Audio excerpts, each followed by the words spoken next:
Hey everyone, in today's podcast we have Rafaela. Hello, Rafaela. Hello, guys. Rafaela, for those who are unfamiliar with you, could you introduce yourself, please? Yeah, sure. I am a photographer and a content creator about travel. And I used to work in the corporate world. A few years ago, I had to change my life to be where I am today. And nowadays, I post about my travels and about my experiences across the world as a digital nomad as well. Nice. And can you share with us your beginnings, please? So it all started a long time ago. I've always been a person who felt like a creative and also a person who wanted to travel. I always had the passion for traveling, but I never knew how to make that my lifestyle. How can I travel and make money? That was something very far from my reality. And then until a day, no, but then I decided, actually I didn't know what to do, so I decided to follow the norm and do what everyone does: go to university, um, do a normal life. And then I decided to study accounting, which is completely different from a creative career. Nowadays, I'm a photographer and content creator. So accounting was very far from what I wanted to do in my life, but I did because society, family pressure. So I started studying, and I always realized I always felt like that wasn't for me. But for me to take the step to change my life took a few years for me to understand, okay, what should I do? So yeah, I did university, I graduated. During the university, I took like a gap year and I went to Australia. And when I went to Australia, I had like a realization, like, okay, I don't want to have the office lifestyle, to stay from 9 to 5 in the office. So I need to change something in my life. So I went back, I went to university, and I was like, okay, I don't want to finish university, but then I had to finish it. I started working at a big corporate company called Ernest Young, and I was completely sad. I was absolutely sad. That was absolutely nothing to do with me, until one day I was like, I went crazy and I decided to quit, and I had absolutely no plan. But I had a dream. I had a dream of traveling and working. I didn't know how to do it, but I had to quit to start living the life that I wanted to live. I was at the moment living in Brazil, and I decided to buy a ticket to London because it was in the beginning of COVID and the pandemic, so I couldn't go to many places. A lot of countries were closed, but I felt like I needed to go out of my country to start a new reality because everyone around me was expecting things from me. My parents thought that I was going crazy. So I decided, okay, I need to go to a new country to build a new reality. And I didn't have a lot of money. I had like 3.5 thousand, uh, yeah, 3,500 saved. And I bought the ticket, so I already got some money out of there. So I could like survive in London for like 2 or 3 months, not living very well, like, so let's say 2 months. So I was like, okay, I need to get a job just to pay my bills. And while I do that job, I will build my future. So I got a job. I met a Brazilian there. I'm Brazilian as well. I met a Brazilian there, and I was like, okay, do you know any jobs that are available? And she said, oh, I have a cleaning agency, and you could clean one of the places, some of the places that I have. And I was like, okay, that's great, because then I do the job like a labor job, and I won't be thinking, like, for me, when you work in a corporate job, you are always thinking about your job because you have to deliver things for clients and things like that. And when you work as like a cleaner, I was there going to clean, going back home, and okay, really focused on learning photography, learning how to be a travel photographer.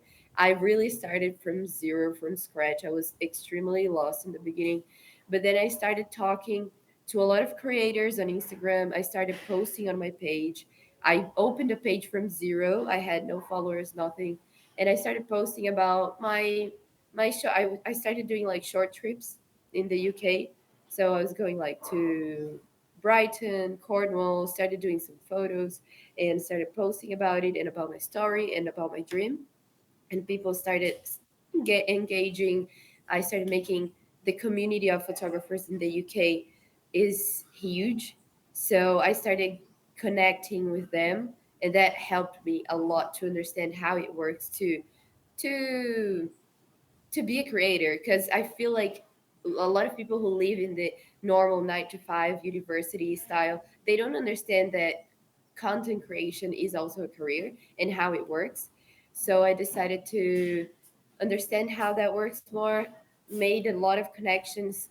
My page started growing really slow, but I started getting like my first photo shoot. A guy found me on Instagram, and he was a yoga teacher, and he said, "How much do you charge for a photo shoot?" And I was like, "What? Someone wants to pay for my photos?" And yeah, I did that photo shoot, and from there I started getting more paid photo shoots. But then I was like, okay, but I want to get in the travel photography world. How do I do that? So I started trying to get collaborations with hotels, with brand like outdoor brands and everything. In the beginning, just collaborations, until I started charging the clients. So it was a process, and all this time I was still working as a cleaner in London because I wasn't still able to sustain myself with only the money that was coming in from photography. But that started changing with time.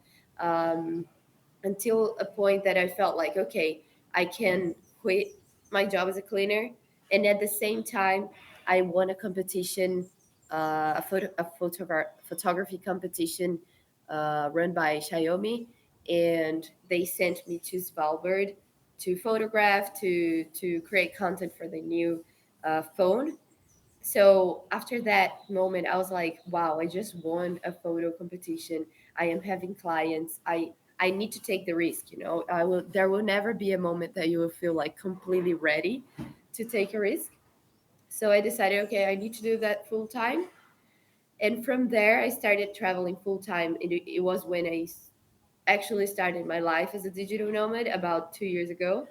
Um, and yet from there, I feel like because I took that leap and I took that risk, other doors started opening, and I got many other opportunities on the way. I started growing. I started posting on YouTube as well. And recently I started growing my channel on YouTube, sharing my life as a digital nomad, my experiences, and I started also interviewing digital nomads. And I think that's something that interests people a lot, because people are really curious, like, how does that person travel so much, and what does she do, how is her life or his life, whatever. And that's what I want to share in my page. In my page, I want to inspire people to do what they love, and not to do just what the others say to them. To try to find their passion and to follow. Maybe it's not traveling, but maybe it's, I don't know, drawing. So go and start drawing. Change your life to do what you love. And basically, that's my story. It was around 4 years ago when I quit my job as an accountant, and I bought my tickets to London, started working as a cleaner, and then everything happened. And now I am full-time digital nomad. I am currently at an island, a remote island here in Brazil, working from here, creating content, and I'm pretty happy with where I am now. Obviously, I still have a lot of goals to achieve. I want to grow my channel. I want to grow the community that I am building and inspire more people. But I'm very grateful with where I am today. Oh, I have a lot of questions, but first come first. Where did you find the courage for try it? A lot of people ask me that, and because some people say, "Oh, you're so brave, you're so," and I'm like, I feel like I would be very brave to stay in a job that I hated. Like, how can I stay? and do something that I hated for the rest of my life. It even gives me chills, to remember how sad I was when I was working in that place. And I was like, that would be brave. So I was in such a, like, let's say, like a dark place that I couldn't think of saying. So for me, it would be brave to stay. But I do understand. I think, well, I looked at my future. When I had to change my life, I was like, let me picture my future. Do I see myself in this? No, I don't. So I need to try. I need to at least try. I'm young, and even if you're not young, like, we need to try. We need to take risks. I feel like sometimes we live life so scared of what can go wrong. But what about the things that can go right? Like the people, the entrepreneurs, the people who open companies, the people who build great things, they had to take amazing risks. And yeah, it's scary, but I also had, I didn't take crazy risks. I took a job as a cleaner, like, because I was like, I need to pay my bills. So try to take risks, and okay, what will make your head feel a little bit more comfortable until you can do the full risk. But yeah, I think that's why I'm I'm so brave, because I just couldn't stay where I was. Why did you choose photography? um, I am a very visual person. I always loved arts and movies and things like that. Always loved photography. It wasn't something that I was doing, it was like a hobby. I wasn't doing professionally, but mostly like phone photography, to be honest. But I felt like I wanted to share my journey and the places that I go through with an artistic way, not just the backstage. I do like to share both. So if you see my page, there is a bit of both. But I feel like it's so nice to share your life in a cinematic and artistic way because it's my point of view. It's not just um, something raw. It's something that I put my eye on it. And I think that's why when I started, I was like, I want to do with photography and videography because then I can tell stories through my very unique perspective. Did you have any friend who inspired you? Um, there was, when I was living in Australia, there was a girl that she doesn't call herself a content creator, but she had like 20,000 followers and she was posting a lot. Nowadays she doesn't do anything with that, but she did more like a hobby to post and about her travels. And when I was going crazy wanting to quit my job, I sent her a message and I was like, tell me how that works. Like, and she was like, Rafa, I don't do that professionally, so I don't actually know. I just got a few collaborations here and there. But the thing that I could tell you is invest in photography. Most of the creators that I know, they invest in photography, and just start posting. Like, don't overthink it. And I think I did have other people that I follow, but no one that I knew, no one that I actually knew in person, just her. So she was a good person who gave me a lot of tips in the beginning, and from there I started meeting other creators and other people who also inspired me a lot. And can you share with us her tips, please? The tips that she gave me, Yes, please. yeah. So she told me basically like to not overthink what to do. Like if you want to post, start posting. I think perfectionism in social media is something that doesn't go together. Obviously, you don't want to post terrible content, but in the beginning you're going to be like, "Oh, someone is going to not like this photo or someone is going to be a hater or blah blah blah." Like, don't overthink it. People are gonna think whatever they want to think, but you need to share what you want to share. So that was a good one. um, just start sharing. Don't be like, maybe in 3 months when I'm there that I'm traveling more. No, just start sharing your short trips, start sharing your small adventures, and that will help with your journey. The other tip that she gave me was to network with other creators. So, and I think that's a very important tip, because a lot of the things that I got nowadays were from friends that were already in the content creation world. So, and how did I do that? I started just messaging a lot when I was in London. I started just messaging a bunch of photographers, um, and saying, "Hey, do you want to hang out? Do you want to do take photos together? Do you want to go for a walk together?" And I was like, and they were like, "Yeah, people in the community are very friendly," and that helped me a lot. So I think networking, it was something that she said that really helped me. Um, and she gave me many tips about photography, like use that camera, don't use that camera, or use Lightroom for editing. I didn't know anything, use Lightroom. If you want to do videos, use Premiere Pro. um, and yeah, she gave me a lot of editing tips, a lot of equipment tips, networking, brave, like this kind of things. And then after that, I took notes and I was like, okay, I'm going to follow one by one until I reach my goals. And when do you receive the next boost? Yes, the Sorry, next what's that? boost in your career, the next advice, someone who inspire you again. Ah, okay, okay. So when I was in London, I participated in these events for photographers, and they were called the UK Shooters. It's a community in the UK. Um, and I think there was an event that they did. It was a female photographer and content creator event. And I remember I went to that event, and um, there was this photographer slash videographer that she's called Alice, and she was talking about her journey, and her content is so clean and beautiful. And nowadays she works with amazing companies like Corona. She creates all the ads, not all the ads, but like many ads that in the outdoors and in the travel world.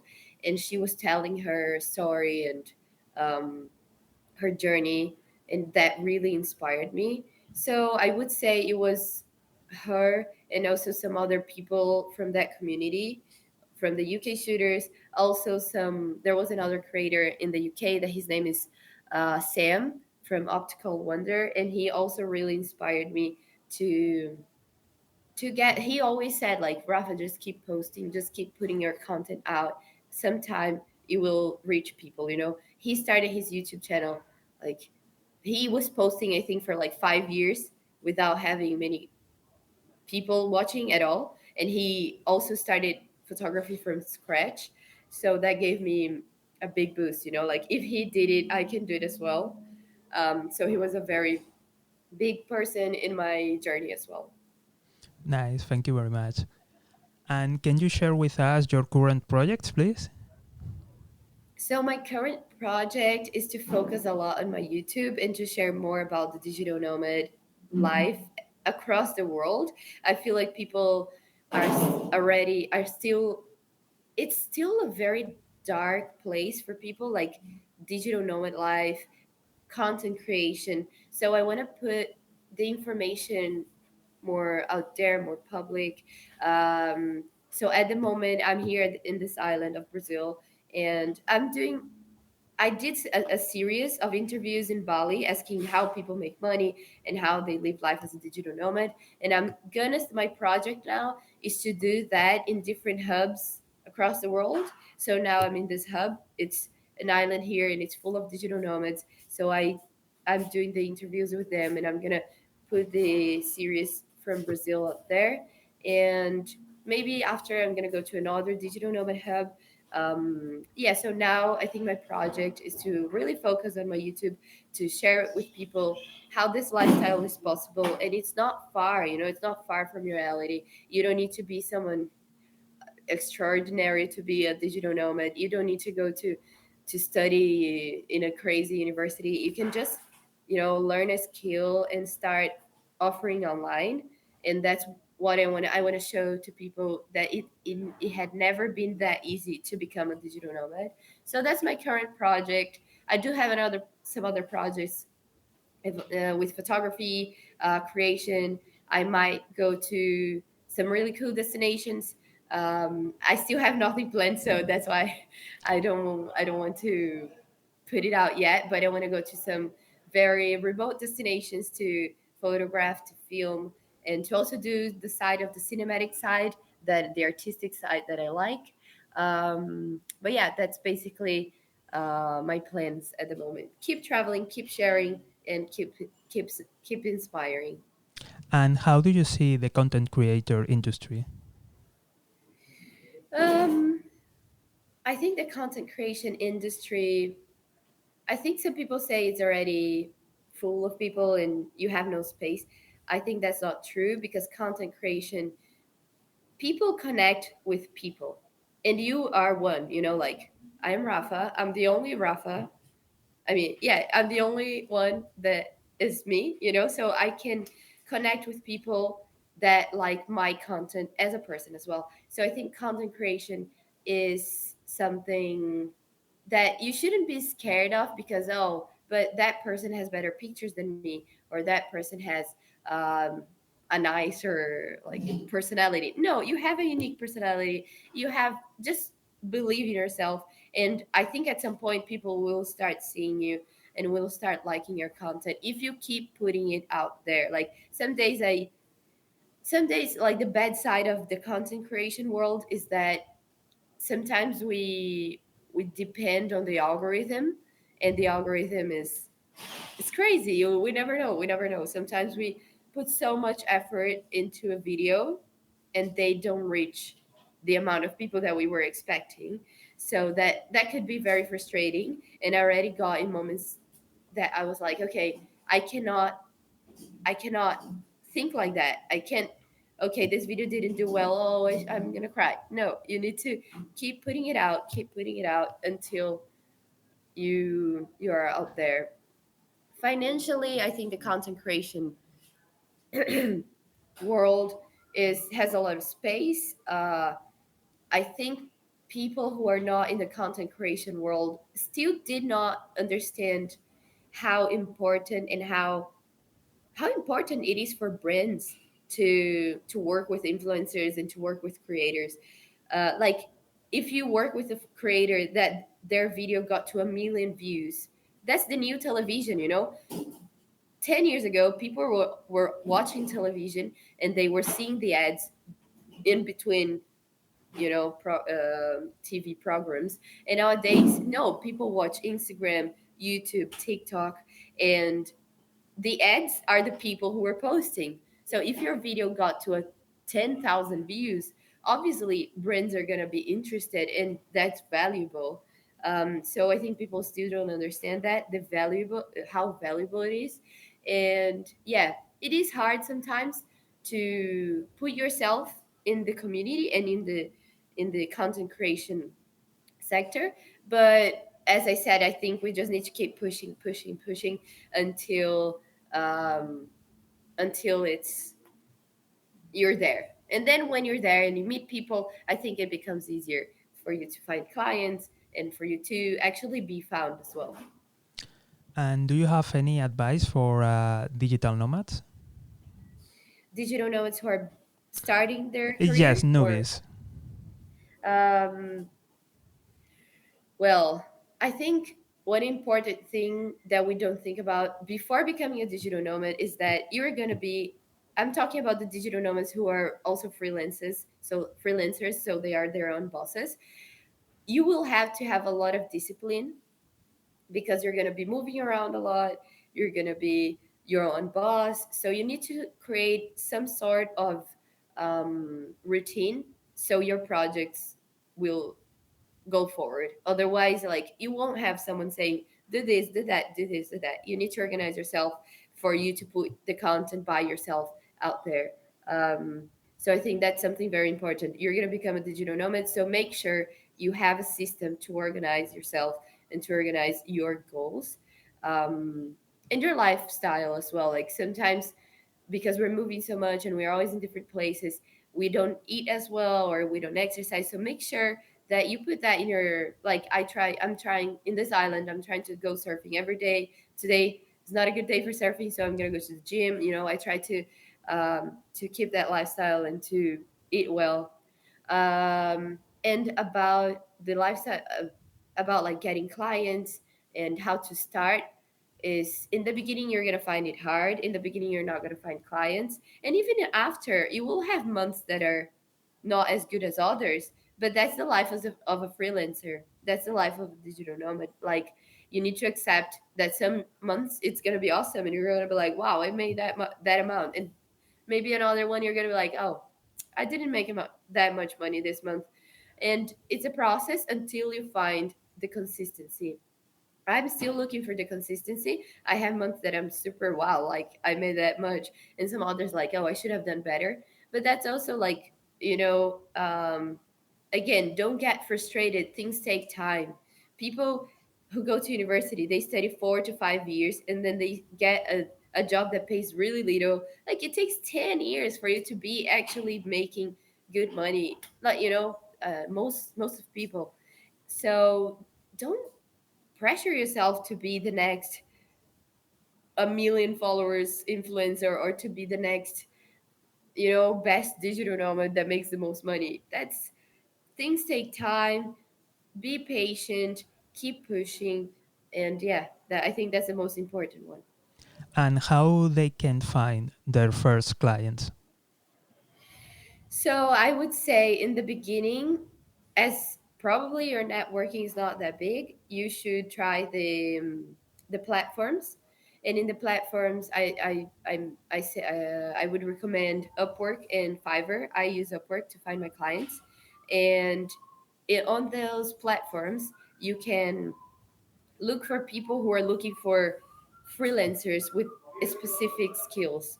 So someone has a YouTube channel and they need a video editor. So they're gonna put there, hey guys, I'm looking for a video editor to give me a video per week and blah blah blah. That I found many clients like that. Or maybe you're a writer and someone needs a ghostwriter for their book, or they need an editor for their book, and you can go there and say, I'm a writer. Or if you're beginning and you still don't have a skill, you can pick many skills that you don't have to have a lot of experience, like a virtual assistant. A lot of creators and entrepreneurs, they need someone to open their email, to organize their life, and they need an assistant. So I think you can find skills that are easier to start, and then you open your profile on this how can I say, on these websites, and look for clients. And my biggest tip is, don't for you to become a freelancer or a digital nomad, you need to be the active person. You cannot just like sit and wait for clients to come to you in the beginning. You need to be actively looking for them, actively applying for jobs. So in the beginning of Upwork, I literally applied for like 50 jobs. I know people who applied for like 100 jobs. Don't apply for 2 jobs and like expect, you don't have any ratings, you don't have any clients yet, so you're not going to be the first one, the first chosen. So keep pushing actively, and don't just I met so many people who said, oh Rafa, but I did my Upwork account and I got no clients. Did you apply? Some people don't even apply. Like, it's not going to come to you. If you're very lucky, it will. But yeah, so that's one way, and the other way is networking. As I said, is really important for any kind of career, and in the content creation world, I think it's even more important, because you can be, if you have friends that are already in the content creation world, they always need people to help them out, to work for them, you will they have projects, and you can be put in the projects to work with them. So yeah, work on your networking, and also on the websites, to like Upwork and Fiverr. I think that's the And best. can you share your experience on Upwork? My experience on Upwork was good. I still use it, and you I had clients that they just pay great, great. I mean, like on time, and the Upwork, they make sure that you're gonna be paid correctly, and you're gonna be paid weekly and things like that. It depends on which projects you're working on, but I usually get paid per week or per hour, um, or per video. It really depends on the project, but I had a good experience. I had clients that were returning clients. I still have clients that I got months ago and I still work for them. So I think that's the best part. When you become a freelancer, you see that the best clients are the ones that are returning, because then you already know the project, you already know what they're expecting, you already know how to communicate with them. So I think the main goal is to find 3 to 4 very good clients that pay well and they are returning, and not like every month, like, oh, I need a new client, I need a new client. Sometimes in the beginning it will be like that, but then you will find clients will um, be there with you, and you will be like working together as a team. So that's my experience with Upwork. Nice. And can you share with us your future projects, please? My future projects are, well, related to content creation. I always say I want to inspire people to do what they love, and to take the leap and to take the risk and live what they always wanted to live. So I want to keep creating, grow my community. That's a big future project. Grow my community, travel more, meet new people, and take care of myself. I think that's very important sometimes. Um, it was funny because I did an interview for my channel, and one of the girls, when I asked her about her future plans, she was like talking about how she wants to take care of her body and things like that. And I think that's very important. We need to put in our future plans not just about career. So um, take care of my body, have a balanced lifestyle, because I changed my life to be a digital nomad so I could have a balanced lifestyle. So when you change your life, be careful not to also like dive so deep in your projects, which is great. Like obviously I love my projects nowadays, so sometimes I really want to work on it. But my lifestyle, no, my future plans is to have a balanced lifestyle while creating more, growing my channel, growing my Instagram, TikTok, my community, and improving my skills, my photography, my videography, while sharing my adventures and experiences across the world. And how do you see the future of remote work?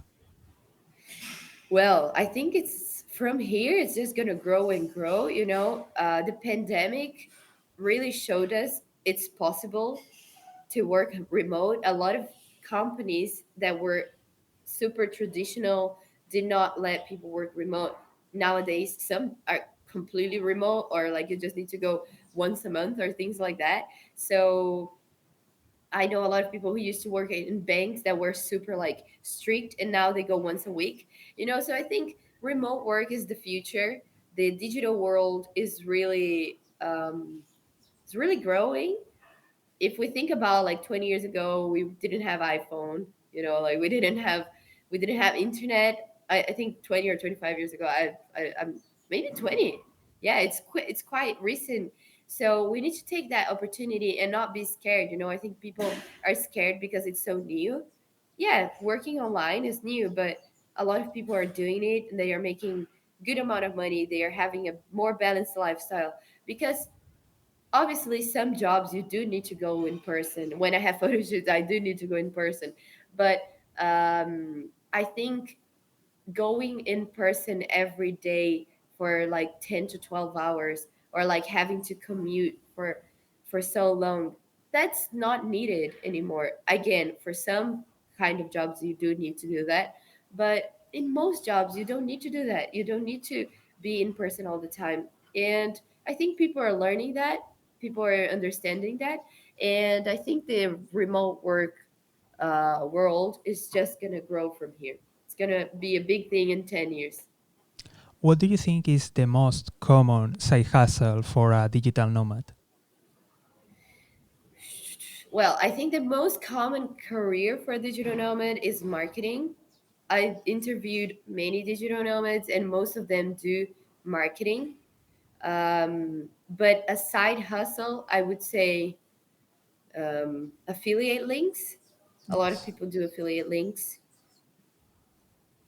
So they add their links to their website, or social media, and then people buy things through them, and you can make a good like percentage out of that. So affiliate links is a good side hustle. Some people invest, but I don't think that's the majority. I think affiliate links and um, e-products, people are starting to sell e-products, e-commerce. A lot of people are starting to do that as a side, and then they fully go to e-commerce at some point, drop shipping and things like that. Yeah, I think basically managing social media as well. That's basically, I think, the ones that I saw the most. And what do you think is the most profitable? E-commerce, I think. E-commerce. I think if you understand, I don't do e-commerce. Hopefully one day. It's because I have so many projects that it's hard to do everything I want. But e-commerce, if you know how to build a proper, from what I've heard and from all the people that I've interviewed, if you know how to build a company, no, a store, and if you know how to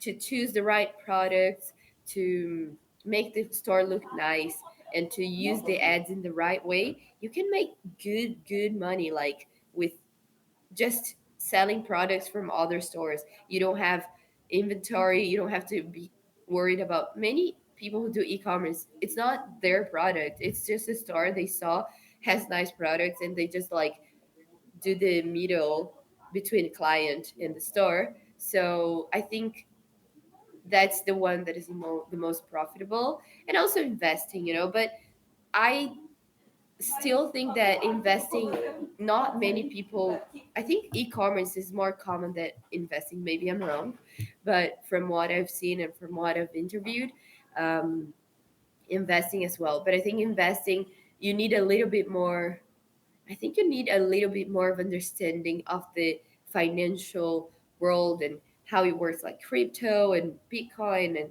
things like that. But yeah, I'd say another one that is very profitable that I've been realizing a lot of people are doing is web developer and AI. So these guys or girls, they are making a lot of money because, well, everything is becoming digital. So every company needs a web developer. Everyone needs an app developer. So yeah, so I'd say AI, e-commerce, and investing. I'm going to ask you about the AI, but first I have a very important question because I follow you, I see your interviews, and what was the most strange career or side hustle that you ever find it?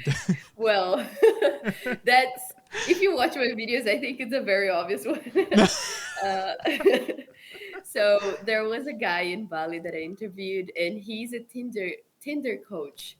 So he helps he helps guys to find Tinder dates and to find Tinder girls, and he makes like 10,000 to 20,000 like a month, and he sells ebooks. He gives full consultation to guys. He said that, how does it work? Because I was like, okay, how is it to be a Tinder coach? How do you do that? And he said, well, I have different packages, let's say. So some guys, they want a full consultation about like how to have confidence, how to reach out to girls, how to dress, how to have good pictures. So he does the full consultation. He flies out to the guy and he does everything. So that's like the high high end client, let's say. And he has other ones who just like buy the ebooks. He has other ones who get like calls and to do that. And it was crazy when he said he was a Tinder coach. I was like, really? Does that exist? And my theory is that if you're confident in what you're selling, you're gonna sell anything. Like you can sell like courses for. I mean, I'm not saying sell anything without quality. I do think that his I don't know because I didn't see his course, but but but like I do think that he must have his quality, to sell so much. So if you're confident and you do think that you have quality in what you're selling and offering, you're gonna be able to find clients. You know, people are out there. They're crazy to not buy things, but they're crazy for knowledge. And if you sell your knowledge, if you sell your confidence, people are gonna go and buy it. So yeah, he was definitely the most. I was like, I was not expecting to find a guy who was a Tinder coach in my first video doing the interviews. It was so interesting. It was so fun actually. And how do you see the AI impacting the freelance world? That's a good question. I think that's something we're gonna see in the next few years. AI is becoming like crazy, and it already impacts graphic designers, photographers, videographers, because it's starting to do the job of a lot of people. But I think, well, it will impact, a lot of people will lose their jobs. But remember, like 30 years ago, when people were saying, like, oh, what about these careers are going to disappear and then people are not going to have jobs because of the internet and blah, blah, blah. No, like other careers came with internet. So I try to see it. I try to see it in a positive way.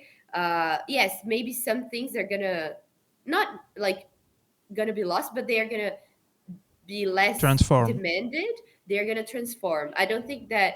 Yeah, and then you're gonna find yourself in the new AI world. You know, I'm gonna be like, okay, maybe people are not looking for this kind of photo shoot anymore. But you know, one thing that it's important. The human eye is still something valuable in my opinion, and your experience is also something important. Like, it's still not as good as a human, I'd say. Maybe it will, but then again, it will transform to another things that we don't even know. Like, if you ask someone 30 years ago, a content creator, what is that? You know, like, what is social media? It doesn't exist. So it's hard for us to see what kind of careers will come with AI, but I do think it's going to open to another whole world. And like NFT, you know, like what was NFT? And it's gonna open for a new world, and I'm actually excited to see where that's gonna go. I think I need to try to implement AI more to what I've been doing. I still didn't, but I'm just trying to see it positively instead of being scared of like losing clients and stuff, you know. Just try to transform what you're doing and implement that. Nice. And do you have any other insight from your interviews? um I think one thing that from everyone that I interviewed is that almost everyone had to take risks, had to change something in their life to do what they are doing nowadays. Most people, they have a similar story to me. They were working in the corporate world and blah blah blah. So they have something in common, that it's the drive to do something that they love. And that's something I love about the digital nomad community. It's a lot of people who were not happy with their life, and they did something. They actually did something to change. And I think the insight that I bring from digital nomads is that um, if you're not happy with something, you have the power to change it. And all the people who I interviewed, and I think that's why people really liked the interviews, because that inspires people to follow what they love, you know.